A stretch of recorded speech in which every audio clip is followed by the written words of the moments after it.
नमस्कार, astro Arvind Shukla channel में आपका बहुत बहुत स्वागत है। आइए आज बात करते हैं कि किस अध्याय के पाठ से क्या लाभ मिलता है।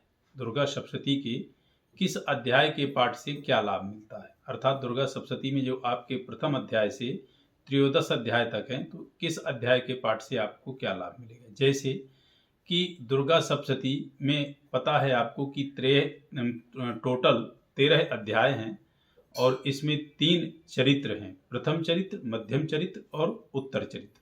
तो प्रथम चरित्र श्री महाकाली का है, मध्यम चरित्र श्री महालक्ष्मी का है और उत्तर चरित्र श्री महासरस्वती का है। तो प्रथम चरित्र प्रथम अध्याय ही है, मध्यम चरित्र द्वितीय अध्याय से लेकर चतुर्थ अध्याय है और उत्तर चरित्र पंचम अध्याय से लेकर त्रयोदश अध्याय है, जिसमें आपके क्रमशः हर अध्याय के पाठ से आपको लाभ है। जैसे कि जो प्रथम आपका अध्याय है वो मेधा ऋषि और राजा सुरथ, प्रथम अध्याय में ऋषि मेधा और राजा सुरथ समाधि को जो है तो भगवती की महिमा बताते हुए मधु नाम जो है राक्षस का वध है। ये प्रथम अध्याय के प्रसंग है। इससे लाभ ये है कि दुर्गा सप्तशती के प्रथम अध्याय के पाठ करने से सभी प्रकार की चिंताएं मुक्त होती हैं, सभी प्रकार की आपकी जो बाधाएं हैं वो नष्ट होंगी। किसी भी प्रकार का आपके ऊपर तंत्रोक्त और किसी भी प्रकार की आपके ऊपर भय आदि है, वो सब चीज़ें वो सब सारी विपदाएं आपकी नष्ट होंगी। तो ये प्रथम अध्याय का है। द्वितीय अध्याय के पाठ करने से जो आपका द्वितीय अध्याय है, द्वितीय अध्याय के पाठ करने से शत्रु का नाश होता है, शत्रु बाधा नाश होती। कोई किसी प्रकार से आपको प्रताड़ित करना चाह रहा है और आपको पता भी नहीं चल पा रहा कि मुझे प्रताड़ित कौन कर रहा है या मेरा शत्रु कौन है, तो ऐसे शत्रु का भी नाश होता है। ये द्वितीय अध्याय का है। द्वितीय अध्याय में जो है वो देवताओं के तेज से माँ देवी का प्रादुर्भाव और महिषासुर की सेना का वध है। द्वितीय अध्याय में माँ देवी का प्रादुर्भाव है और महिषासुर का वध है। तो ये द्वितीय अध्याय का है और द्वितीय अध्याय में देवताओं के तेज से माँ देवी का प्रादुर्भाव हुआ है, अर्थात ब्रह्मा विष्णु महेश आदि देवताओं के तेज से देवी का प्रागट्य हुआ है और फिर माँ देवी ने महिषासुर का वध किया है। द्वितीय अध्याय के पाठ करने से मिलने वाले जो फल हैं, इस अध्याय का पाठ करने से आपके किसी प्रकार की भी कोर्ट कचहरी में मुकदमे चल रहे हैं, किसी भी प्रकार की कानूनी शिकंजा में आप फंसे हुए हैं या किसी प्रकार की शत्रु बाधा है, जिस शत्रु को आप नहीं भी जान रहे हो, आपको कोई हानि पहुंचा रहा है, आपको लॉस दे रहा है बारंबार, तो उससे आपको लाभ मिलेगा। अब आपका जो है तृतीय अध्याय जो है, तीसरे अध्याय के पाठ करने से आपके शत्रु नाश होते हैं और तृतीय अध्याय में सेनापति सहित महिषासुर का वध है। तृतीय अध्याय में सेनापतियों सहित महिषासुर का वध है, ये तृतीय अध्याय का है।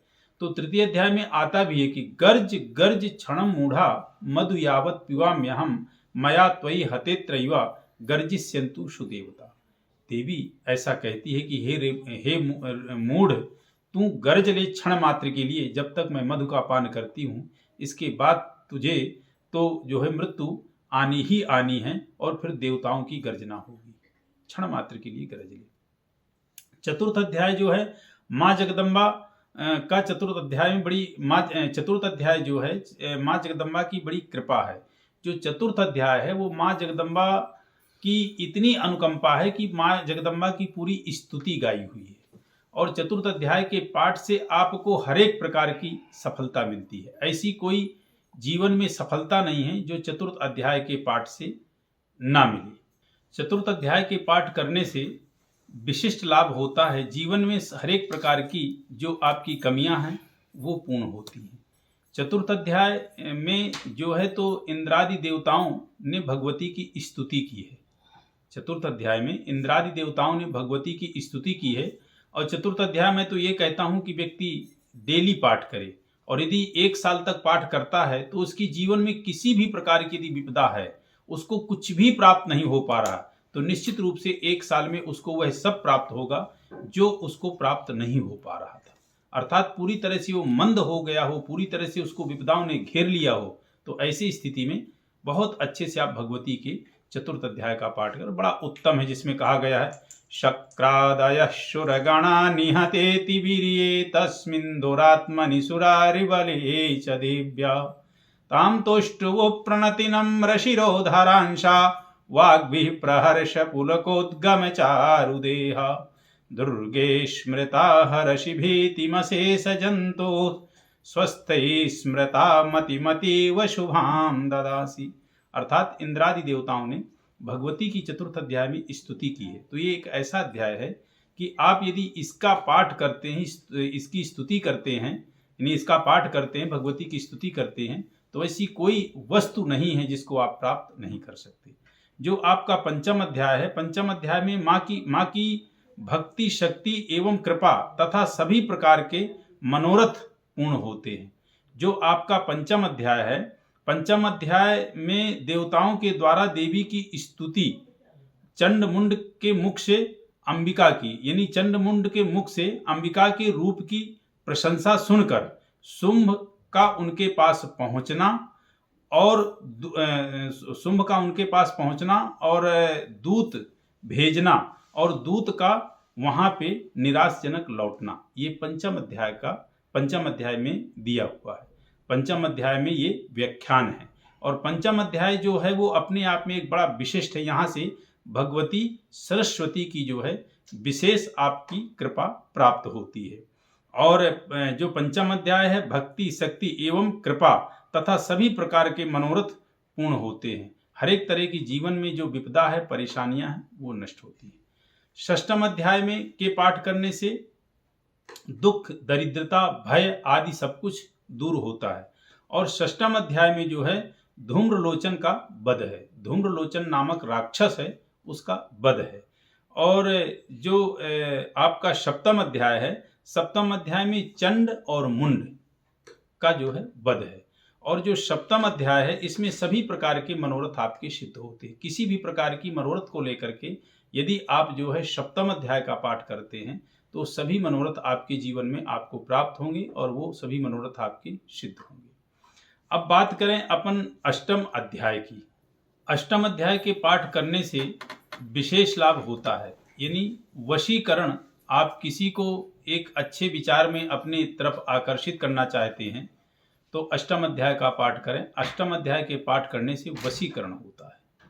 और अष्टम अध्याय के पाठ में आपको एक अपने शुभ और अच्छे विचारों से किसी को वशीकरण के लिए करना होगा, ना कि कोई गलत विचारों से आप वशीकरण करें। तो अष्टम अध्याय के पाठ करने से आकर्षणता बढ़ती है। और अष्टम अध्याय में जो देवी का वर्णन है उसमें जो है रक्त दंत का वध है, उसमें रक्त दंत का वध हुआ है। और नवम अध्याय के पाठ करने से संतान की प्राप्ति एवं संतान की उन्नति तथा हर प्रकार का सुख मिलता है। हर प्रकार की भौतिक सुख सुविधाएं प्राप्त होती हैं। और नवम अध्याय में शुंभ निशुंभ का वध है। निशुंभ का वध है नवम अध्याय में। और जो आपका दसम अध्याय है, दसम अध्याय में शुंभ का वध है और नवम अध्याय में मैंने बताया निशुंभ का वध है। दशम में शुंभ का वध है। और दसम अध्याय के पाठ करने से, ये 9 और 10 का है कि दसम अध्याय में भी पाठ करने से मिलने वाला इस अध्याय का पाठ करने से संतान की प्राप्ति, भौतिक सुख सुविधाएं और किसी भी प्रकार से यदि आपको जीवन में कोई कमी महसूस हो रही है तो 9 और 10 लगभग मिला जुला फल देते हैं। तो दसम अध्याय के पाठ करने से ये सब चीजें आपको प्राप्त होती हैं। एकादश अध्याय में जो आपका है, तो एकादश अध्याय में देवताओं के द्वारा देवी की स्तुति तथा देवताओं द्वारा देवी का वरदान। एकादश अध्याय में देवताओं ने देवी की बिल्कुल कंठमुग्ध स्वर से स्तुति की है और देवी ने देवताओं को वरदान दिया है कि आप जाओ और आप जो है जिस कामना से, जिस भाव से मुझे आपने भजा है, वह सब सारी चीजें आपको प्राप्त होंगी। और एकादश अध्याय जो है वो जीवन में जो नहीं आप प्राप्त कर पा रहे हैं, जो जीवन में आपकी कोई कमी है, वह हर चीज, वह हर वस्तु, वह हर प्रकार की सुख सुविधा आपको भगवती प्रदान करती है। और जो एकादश अध्याय है वो अपने आप में एक विशिष्ट है। चतुर्थ अध्याय और एकादश अध्याय बहुत ही विशिष्ट है जिसकी व्याख्यान, जिसकी वर्णन करना शब्द छोटे पड़ जाएंगे। व्यक्ति को डेली इन अध्यायों का पाठ करना चाहिए। जो आपका द्वादश अध्याय है, द्वादश अध्याय में देवी के चरित्रों का देवी के चरित्रों का पाठ का जो है महात्म्य, देवी के चरित्र के पाठ का महात्म्य है। और द्वादश अध्याय में मान सम्मान और यश बढ़ता है। और इसके साथ साथ जो है घर परिवार में आ रही किसी प्रकार की भी विघ्न बाधा है, घर परिवार में आप किसी प्रकार भी बिखरे हुए हो, किसी प्रकार की कोई वैसी दिक्कत है, तो उन सब चीज़ों की प्राप्ति है। ये आपका जो है अध्याय आपका द्वादश है। त्रयोदश अध्याय के पाठ करने से विशेष लाभ है। सुरथ और वैश्य को देवी का वरदान है। राजा सुरथ और वैश्य को देवी का वरदान है। त्रयोदश अध्याय के पाठ करने से मोक्ष की प्राप्ति मिलती है।